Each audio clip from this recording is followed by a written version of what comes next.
आप सभी का। मैं हूं आपके साथ जया मिश्रा और आप देख रहे हैं देश का सबसे पहला समझाने वाला बुलेटिन चुनाव की चाल तो समझिए। अगले आधे घंटे में हम आपको बिहार चुनाव से जुड़ी महत्वपूर्ण खबरें और उसके पीछे की सियासी चाल को समझाएंगे। अगर सीधे शब्दों में कहें तो खबर के अंदर की खबर और उस खबर का क्या होगा असर, अगले आधे घंटे में आपके सामने रखेंगे। शुरुआत करेंगे आज की 4 बड़ी खबरों के साथ। चलिए जल्दी से देख लेते हैं कि आज की 4 बड़ी खबरें कौन सी हैं। महागठबंधन में कहां पर फ्रेंडली फाइट की नौबत आ रही है वो आपको समझाएंगे। नीतीश के नाम पर कंफ्यूजन दूर करने की बात क्यों है वो भी हम आपके सामने रखेंगे। चुनाव में बार बार जंगल राज वाला वार क्यों किया जा रहा है, ये चुनावी चाल भी आपके सामने रखेंगे। और मुकेश सहनी की ख्वाहिश कैसे पूरी होगी, इसको भी विस्तार से आपके सामने रखेंगे। आज की इन 4 बड़ी खबरों पर विस्तार से बात करेंगे। सबसे पहले आपको दिखाएंगे रिपोर्ट और उसके बाद आपको चुनावी चाल और सियासी गणित समझाएंगे, क्योंकि देखिए लगातार बिहार में सियासी हलचल तेज है। आज नामांकन का आखिरी दिन था। शुक्रवार को पहले फेज के नॉमिनेशन पर विराम भी लग चुका है, लेकिन महागठबंधन में अभी भी सीटों पर पेच फंसा हुआ है और दो सहयोगी दलों ने अपने अपने उम्मीदवारों को उतार दिया है। कहां से फ्रेंडली फाइट की स्थिति बन रही है आपको समझाते हैं। 17 अक्टूबर को घड़ी की सुई ने जैसे ही शाम के 5 बजने का इशारा किया, बिहार विधानसभा चुनाव में पहले फेज का नॉमिनेशन थम गया। पहले चरण का नामांकन खत्म हो गया है, लेकिन महागठबंधन में सीटों पर कंफ्यूजन खत्म होने का नाम नहीं ले रहा। कई सीटों पर महागठबंधन के 2 दलों ने एक साथ नामांकन कर दिया है।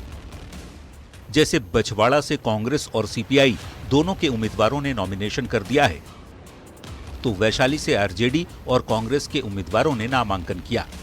वहीं लालगंज में आरजेडी और कांग्रेस उम्मीदवारों ने नॉमिनेशन किया है और रोसड़ा सीट से सीपीआई और कांग्रेस के प्रत्याशियों ने नामांकन किया। ऐसे में अगर एक उम्मीदवारों ने नामांकन वापस नहीं लिया तो एक ही सीट पर महागठबंधन के सहयोगी एक दूसरे के खिलाफ ही ताल ठोकते नजर आ सकते हैं। ऐसे में सवाल ये कि आखिर महागठबंधन में सीट का कंफ्यूजन कब खत्म होगा। Bureau report, news 18। तो रिपोर्ट देखने के बाद चलिए अब आपको समझाते हैं कि महागठबंधन में कहां पर फ्रेंडली फाइट है, कौन सी वो सीटें हैं जहां पर कंफ्यूजन की स्थिति दिख रही है या फ्रेंडली फाइट वाली स्थिति समझ आ रही है। सबसे पहले बात बछवाड़ा की कर रहे हैं। देखिए यहां पर कांग्रेस वर्सेस सीपीआई के तरफ से नामांकन प्रक्रिया पूरी की गई। वैशाली की अगर हम बात करें, आरजेडी वर्सेस कांग्रेस की फाइट यहां पर दिखाई दे रही है। इसके अलावा जो अगली सीट है वो लालगंज की सीट है, जहां पर आरजेडी वर्सेस कांग्रेस होता हुआ नजर आ रहा है। यहां पर भी फ्रेंडली फाइट की स्थिति दिख रही है। देखिए रोसड़ा की भी सीट है जहां पर सीपीआई और कांग्रेस की तरफ से फ्रेंडली फाइट की स्थिति बन रही है। तारापुर, यहां पर भी RJD versus VIP. Bihar Sharif की अब बात करते हैं, यहां पर सीपीआई वर्सेस कांग्रेस वाली सिचुएशन दिखाई दे रही है। आइए अब आपको ये समझाने की कोशिश करते हैं कि कहां पर और क्यों फ्रेंडली फाइट की स्थिति पैदा हो रही है। तो सबसे पहले बात बछवाड़ा सीट की करते हैं। बछवाड़ा से कांग्रेस के शिव प्रकाश गरीबदास मैदान में है, तो सीपीआई से अवधेश राय मैदान में है। चुनाव की चाल को विस्तार से समझिए। देखिए फ्रेंडली फाइट की स्थिति जो दिखाई दे रही है बछवाड़ा में, शिव प्रकाश गरीबदास जो कि 2020 में निर्दलीय यहां से चुनाव लड़े थे। गरीबदास की वजह से 2020 में अवधेश राय को हार का सामना करना पड़ा। 2025 में दोनों पार्टियों के उम्मीदवार उतारने से यहां पर फ्रेंडली फाइट की स्थिति समझ आ रही है। वैशाली की अब बात करेंगे। देखिए वैशाली की बात की जाए तो आरजेडी की तरफ से अजय कुशवाहा, तो कांग्रेस की तरफ से संजीव कुमार दिखाई दे रहे हैं मैदान में। और 2020 में ये सीट कांग्रेस के खाते में गई थी। 2020 में संजीव सिंह कांग्रेस के उम्मीदवार थे। कांग्रेस ने 2025 में इस सीट पर दावा ठोका है। आरजेडी ने अजय कुशवाहा को मैदान में उतार दिया है। दोनों दलों के बीच टकराव का कारण ये सीट बन चुकी है। अब आइए लालगंज का भी हाल जान लेते हैं। यहाँ के समीकरण क्या कहते हैं वो आपके सामने रख रहे हैं। लालगंज में आरजेडी की तरफ से शिवानी शुक्ला, तो कांग्रेस की तरफ से आदित्य कुमार राजा ने पर्चा भर दिया है। अब यहाँ के सियासी समीकरण को समझिए। लालगंज में जो फ्रेंडली फाइट है उसके पीछे की पूरी तस्वीर आपको समझा रहे हैं। आरजेडी ने बाहुबली मुन्ना शुक्ला के परिवार को टिकट का वादा किया था। कांग्रेस ने आदित्य कुमार राजा को टिकट दिया। आरजेडी ने मुन्ना शुक्ला की बेटी को आखिरकार यहां से टिकट दे दिया। कांग्रेस पर टिकट बेचने का आरोप लगा। मामला नहीं सुलझा तो यहां पर भी फ्रेंडली फाइट की स्थिति होगी। अब रोसड़ा सीट की बात करते हैं। यहां पर भी कुछ उसी तरीके की तस्वीर दिख रही है और रोसड़ा में सीपीआई के लक्ष्मण पासवान तो कांग्रेस की तरफ से ब्रज किशोर रवि चुनावी मैदान में हैं। रोसड़ा में भी ये फ्रेंडली फाइट की स्थिति क्यों बनी है, इसके पीछे की तस्वीर आपके सामने रख रहे हैं। कांग्रेस और सीपीआई दोनों ने अपने उम्मीदवार यहां से उतार दिए हैं। कांग्रेस रोसड़ा सीट पर दावा कर रही है, सीपीआई ने भी मैदान में उम्मीदवार को उतार दिया है और ऐसे में अगर कोई एक नामांकन वापस नहीं लेता है तो यहां पर भी ये सिचुएशन आपको दिखेगी। अब देखिए, तारापुर की बात कर रहे हैं, आपके सामने तस्वीर हम रख रहे हैं। यहां पर अरुण कुमार वर्सेस सकल देव बिंद। आरजेडी ने अरुण कुमार को मैदान में उतारा तो वीआईपी की तरफ से सकल देव बिंद को यहां से सिंबल दिया गया। अब यहां पर भी फ्रेंडली फाइट की स्थिति है। देखिए, आरजेडी और वीआईपी दोनों ने उम्मीदवार उतार दिए इस सीट पर। आरजेडी की सीट पर वीआईपी की दावेदारी है। डिप्टी सीएम सम्राट चौधरी के कारण मुकाबला यहां का बहुत रोचक होने वाला है। बिहार शरीफ में भी फ्रेंडली फाइट की सिचुएशन आ सकती है और यहां सीपीआई ने शिव कुमार यादव को सिंबल दिया। कांग्रेस से अमैर खान ने नॉमिनेशन फाइल कर दिया है और दोनों ही उम्मीदवार यहां से उतारे जा चुके हैं। सीपीआई वर्सेस कांग्रेस की हम बात कर रहे हैं। कांग्रेस ने उमैर खान को उम्मीदवार बनाया। राहुल गांधी की भारत जोड़ो यात्रा में वो काफी एक्टिव रहे। पप्पू यादव की जाप के कार्यकारी अध्यक्ष थे और पिछली बार आरजेडी लड़ी, इस बार त्याग किया है, यानी कि यहां पर सेक्रीफाइस की सिचुएशन में आरजेडी दिखी है। अब चलिए आगे बढ़ेंगे। देखिए, बिहार में चुनाव की डुगडुगी बजने के बाद और सभी 243 सीटों पर उम्मीदवारों के ऐलान के बाद अब एनडीए ने संयुक्त प्रचार भी शुरू कर दिया है। एनडीए के लिए प्रचार करने पहुंचे गृह मंत्री अमित शाह ने इस दौरान ऐसा ऐलान किया कि जेडीयू गदगद हो उठी है। विपक्ष की भ्रम वाली राजनीति पर ब्रेक लग चुका है। अमित शाह ने एक बार फिर से साफ किया कि 2025 का विधानसभा चुनाव नीतीश के नेतृत्व में ही लड़ा जाएगा। आपको एक खास रिपोर्ट दिखाते हैं और उसके बाद चुनाव की चाल को विस्तार से समझाएंगे। हम बिहार में नीतीश कुमार जी के नेतृत्व में लड़ रहे हैं। 25 से 30 मोदी और नीतीश। बिहार चुनाव में ये नारा है सत्ताधारी एनडीए का। पर चुनावी समर में इस सवाल पर सियासत सुलग गई है कि 2025 में मुख्यमंत्री नीतीश कुमार फिर से बिहार के सीएम बनेंगे या नहीं। तो इस सवाल पर बीजेपी के चुनावी चाणक्य और केंद्रीय गृह मंत्री अमित शाह ने ये साफ कर दिया है कि एनडीए सीएम नीतीश की अगुवाई में ही बिहार चुनाव लड़ेगा। कि एनडीए 20 साल में सबसे बड़े बहुमत के साथ बिहार में सरकार बनाने जा रहा है। हम बिहार में नीतीश कुमार जी के नेतृत्व में लड़ रहे हैं। शाह के ऐलान से गदगद जेडीयू ने भी मुख्यमंत्री की कुर्सी पर हक जताया और ये घोषणा की कि बीजेपी से नंबर कम होने के बावजूद भी नीतीश कुमार ही मुख्यमंत्री बनेंगे। जिससे स्पष्ट है कि अगर नंबर हमारा कम रहता है तो भी नीतीश कुमार जी मुख्यमंत्री होंगे। उन्होंने एक बार भी ये नहीं कहा कि नीतीश कुमार जी के अलावा कोई दूसरा भी मुख्यमंत्री होगा, जबकि महागठबंधन में तो नेता अभी कोई तय नहीं। शाह के बयान को बीजेपी ने भी एक्स पर पोस्ट कर लिखा, मीडिया वाले बिहार का माहौल पूछते हैं, मैं साफ कह देता हूं, एनडीए बहुमत के साथ सरकार बनाने जा रही है। सीएम नीतीश के नेतृत्व में चुनाव लड़ रहे हैं और पूरे देश में प्रधानमंत्री नरेंद्र मोदी एनडीए का नेतृत्व कर रहे हैं। विपक्ष की ओर से बार बार सीएम फेस को लेकर उठाए जा रहे सवाल पर बीजेपी ने स्पष्ट कर दिया है, नीतीश का नेतृत्व ही स्वीकार है। छपरा संवाददाता संतोष गुप्ता, गया संवाददाता एलएन लिली और बेगूसराय रिपोर्टर संतोष के साथ ब्यूरो रिपोर्ट, न्यूज़ 18।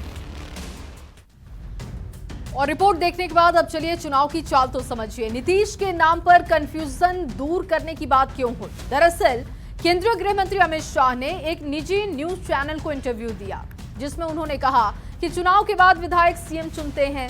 उनके बयान को विपक्ष मुद्दा बना रहा था। बताने की कोशिश थी कि बीजेपी नीतीश को सीएम नहीं बनाना चाहती।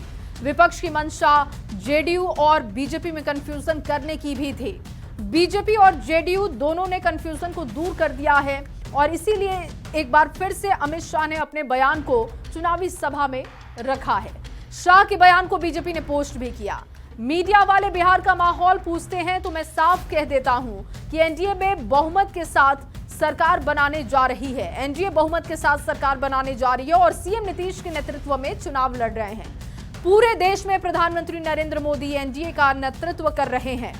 जेडीयू ने कहा है कि प्रधानमंत्री मोदी एनडीए का नेतृत्व कर रहे हैं। बिहार में नीतीश के नेतृत्व में चुनाव लड़ रहे हैं। कम नंबर के बावजूद नीतीश सीएम बनेंगे, ये बहुत ही क्लियर मैसेज रखा गया। बिहार में प्रचार करने पहुंचे केंद्रीय गृह मंत्री अमित शाह ने लालू प्रसाद और कांग्रेस पर जमकर निशाना साधा। अमित शाह ने आरजेडी की ओर से पूर्व सांसद शहाबुद्दीन के बेटे ओसामा को टिकट दिए जाने पर निशाना साधा और कहा कि आरजेडी कांग्रेस विकास नहीं कर सकती है। आपको दिखाते हैं रिपोर्ट और फिर चुनावी चाल विस्तार से समझाएंगे। ये लालू राहुल एंड कंपनी का सुपड़ा साफ हो जाएगा। बीजेपी के चाणक्य माने जाने वाले केंद्रीय गृह मंत्री अमित शाह ने शुक्रवार को बिहार में चुनावी प्रचार का आगाज किया, वो भी लालू प्रसाद का क्षेत्र रहे सारण से। सारण के तरैया मैदान से अमित शाह खूब गरजे, खासकर लालू प्रसाद और उनकी पार्टी पर। अमित शाह ने कहा, जो पार्टी शहाबुद्दीन के बेटे को टिकट देती है, ऐसे में बिहार सुरक्षित कैसे रह सकता है? ये बताओ, अगर आरजेडी आज भी शहाबुद्दीन के बेटे को टिकट दे तो बिहार सुरक्षित रह सकता है क्या? जोर से बोलो, रह सकता है क्या?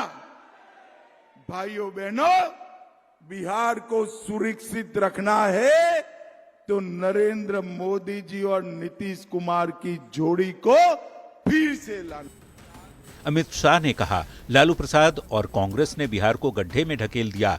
उस 15 साल के गड्ढे को भरने में 20 साल लग गए। 15 साल के जंगल राज के कालखंड में ही अपनी सभी प्रकार की गरिमाएं, ऐश्वर्य और उत्कृष्टता खो गई। अमित शाह ने लालू प्रसाद और कांग्रेस पर निशाना साधते हुए नीतीश सरकार की तारीफ की और बुद्धिजीवी वर्ग से अपील की कि वो लोगों को बताएं कि 2005 के पहले बिहार में क्या होता था। कि एक जमाने में बिहार में 6 चरण में चुनाव होता था, अब बिहार में 2 चरण में चुनाव हो रहा है। तो पहले 6 चरण में भैया क्यों करना पड़ता था? 6 चरण में इसलिए करना पड़ता था कि इतनी सारी सुरक्षा की व्यवस्था ही नहीं हो पाती थी, और अब 2 चरण में इसलिए करना पड़ता है कि बिहार सुरक्षित। बिहार में जब जब चुनाव होता है, बीजेपी के नेता जंगल राज का जिक्र करते हैं और लालू प्रसाद के 15 साल के शासन पर निशाना साधते हैं। देखना होगा इस चुनाव में बिहार की जनता जंगल राज वाले वार को पसंद करती है या नहीं। न्यूज 18 के लिए छपरा से रवि एस नारायण, संतोष गुप्ता और पटना से शैलेंद्र कुमार के साथ ब्यूरो रिपोर्ट। और चलिए अब आपको चुनाव की चाल समझाते हैं। देखिए, बार बार जंगल राज वाला वार क्यों किया जा रहा है, अब आपके सामने रखने जा रहे हैं। देखिए, 1990 से लेकर 2005 तक बिहार में लालू परिवार का शासन रहा। उस दौर में बिहार में अपराध को लेकर कई सवाल उठते थे। अपहरण को उद्योग बन जाने की बात कही जाती थी और उसी दौर में पटना हाई कोर्ट ने जंगल राज शब्द कहा था। कानून व्यवस्था के मुद्दे पर ही लालू परिवार का शासन खत्म हुआ। लॉ एंड ऑर्डर को मुद्दा बनाकर नीतीश कुमार सत्ता में आए।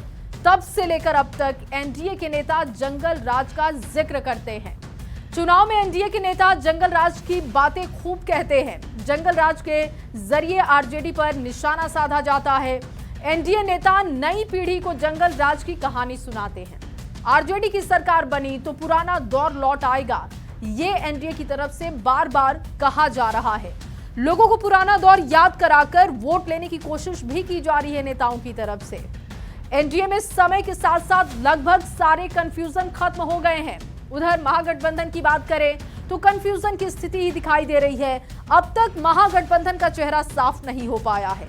घटक दलों में सीटों का बंटवारा नहीं हुआ है। प्रत्याशियों के नाम के ऐलान तो हो रहे हैं, लेकिन कई जगहों पर महागठबंधन के 2-2 प्रत्याशी चुनावी ताल ठोक रहे हैं। और ऊपर से मुकेश सहनी ने साफ कर दिया है कि इस बार का विधानसभा चुनाव नहीं लड़ेंगे।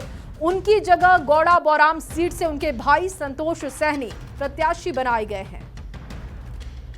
कहीं से चुनाव लड़िएगा कि नहीं? नहीं, इस बार चुनाव नहीं लड़ना है और हमारा उद्देश्य है कि बिहार में हमारी सरकार बने।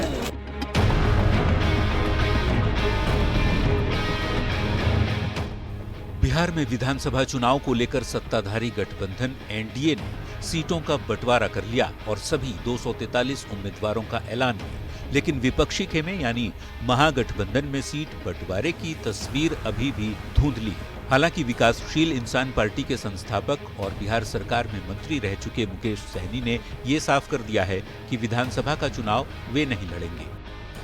नहीं, इस बार चुनाव नहीं लड़ना है और हमारा उद्देश्य है कि बिहार में हमारी सरकार बने और 243 सीट पर जाके प्रचार करें और मैक्सिमम सीट कैसे जीता जाए इसके लिए मेरा संघर्ष रहेगा। इस बार मैं चुनाव नहीं लड़ रहा। मल्लाह और निषाद समाज की राजनीति करने वाले मुकेश सहनी ने बिहार की सियासत में सन ऑफ मल्लाह के नाम से अपनी पहचान बनाई थी। पिछले चुनाव में एनडीए का हिस्सा रहे मुकेश सहनी इस बार महागठबंधन में शामिल है। चुनाव की तारीखों के ऐलान के बाद से ही सहनी लगातार कांग्रेस और आरजेडी नेताओं के साथ सीट बंटवारे में 60 सीटों पर सहमति बनाने की कोशिश कर रहे थे, लेकिन बात बन नहीं पाई। अंत तक रूठे सहनी को आरजेडी ने मनाने की कोशिश की और वीआईपी के सामने 15 सीटों की पेशकश रखी। एमएलसी और राज्यसभा की सीट देने का भी ऑफर किया, लेकिन डिप्टी सीएम की मांग पर सहनी अड़े रहे। अभी भी यही कह रहे हैं उन्हें राज्यसभा नहीं जाना, बिहार का उप मुख्यमंत्री बनना है। राज्यसभा में जा रहे हैं तो वो ठीक है, वो सरकार बना के यहाँ डिप्टी सीएम बनना है, राज्यसभा नहीं जाना है, यहाँ डिप्टी सीएम बनना है। रोचक ये भी है कि मुकेश सहनी यदि चुनाव नहीं लड़ेंगे तो डिप्टी सीएम कैसे बन पाएंगे? क्या सहनी एमएलसी के रूप में उच्च सदन में पहुंचेंगे? क्योंकि यही वो रास्ता है जिसके जरिए सहनी नीतीश सरकार में भी मंत्री बने थे। दरभंगा संवाददाता विपिन कुमार दास के साथ रिपोर्ट न्यूज़ 18। और चलिए अब आपको मुकेश सहनी के बारे में बताते हैं और उनके बयान के बारे में समझाते हैं। देखिए, मुकेश सहनी एक महत्वाकांक्षी नेता हैं, खुद को सन ऑफ मल्लाह कहते हैं, निषाद समाज का सबसे बड़ा नेता बताते हैं। उप मुख्यमंत्री बनना इनकी सबसे बड़ी ख्वाहिश है। 2020 में आरजेडी ने ऑफर ठुकराया तो एनडीए में आए। 2025 में 60 सीट और उप मुख्यमंत्री का पद मांग रहे थे। आखिरकार महज 15 सीट पर इनको सहमत होना पड़ा। अब तक महागठबंधन ने सीएम फेस घोषित नहीं किया है। उप मुख्यमंत्री के लिए भी किसी के नाम पर मुहर नहीं है। मुकेश सहनी उप मुख्यमंत्री की इच्छा अब भी जता रहे हैं। 2020 में महागठबंधन की सरकार बन नहीं पाई थी। 2025 में महागठबंधन की सरकार बनती है या नहीं बनती है, भविष्य ये बताएगा। सरकार बनी तो भी उप मुख्यमंत्री का पद मिलेगा या नहीं मिलेगा, ये भी कोई नहीं जानता। और चलिए, इन्हीं तमाम खबरों के साथ, इन्हीं चुनावी चाल के साथ इस बुलेटिन में बस इतना ही। आप बने रहिए न्यूज़ 18 बिहार झारखंड के साथ।